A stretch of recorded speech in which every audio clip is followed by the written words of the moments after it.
રાજકોટના Hirasar international airport પર કોંગ્રેસનો ભારે વિરોધ જોવા મળી રહ્યો છે અને ઇન્ટરનેશનલ ફ્લાઇટ હજુ સુધી શરૂ ન થતા કોંગ્રેસ દ્વારા રમકડાના પ્લેન બતાવીને વિરોધ કરવામાં આવી રહ્યો છે। જ્યાં બહુમાળી ચોક ખાતે રમકડાના પ્લેન ઉડાડી સાથે જ ખોટી નોટો ઉડાડવામાં આવી રહી છે અને કોંગ્રેસ દ્વારા સૂત્રોચ્ચાર પણ કરવામાં આવી રહ્યા છે।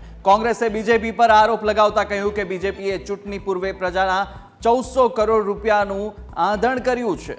हाल इंटरनेशनल फ्लाइट शुरू थता 2 થી 3 वर्षનો સમય લાગી શકે છે ત્યારે 15 ઓગસ્ટ સુધીમાં એરપોર્ટ ખાતે સ્થાયી ટર્મિનલનું નિર્માણ કાર્ય પૂર્ણ થશે।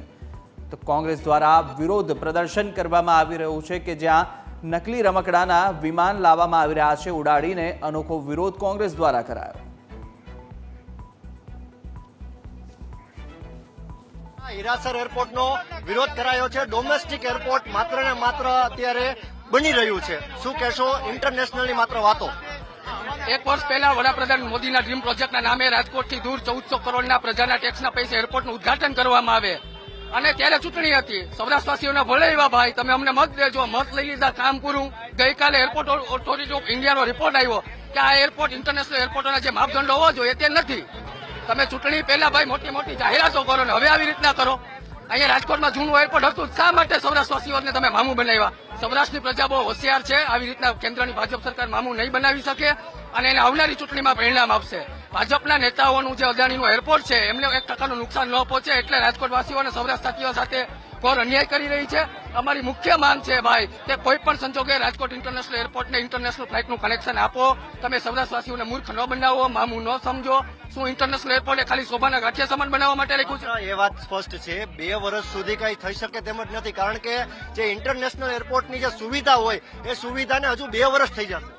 ચૂંટણી પહેલા ઉતાવળ હતી, જો આખો પ્રોજેક્ટ પૂરો કરે તો 5 વર્ષ હજુ થાય એમ હતા, પરંતુ ચૂંટણી પહેલા મોદી સાહેબને ઉતાવળ હતી કે હું ઉદઘાટન કરી લઉં તો સૌરાષ્ટ્રવાસીઓ મને મત આપશે।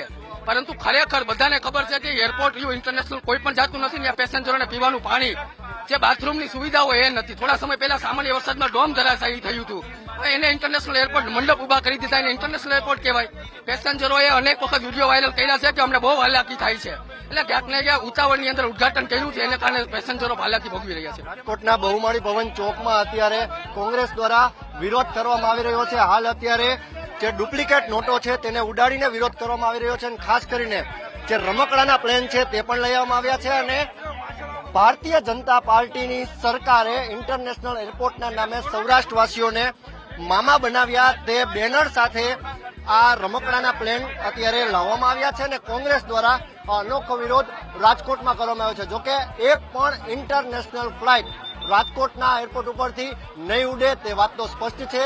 નામ છે હીરાસર એરપોર્ટ, ઇન્ટરનેશનલ એરપોર્ટ નામ છે, પરંતુ આ ઇન્ટરનેશનલ નહીં પરંતુ ડોમેસ્ટિક એરપોર્ટ બની રહ્યું છે। કેમેરા પર્સન અભય ત્રિવેદી સાથે ઋષિ દવે, ન્યૂઝ કેપિટલ,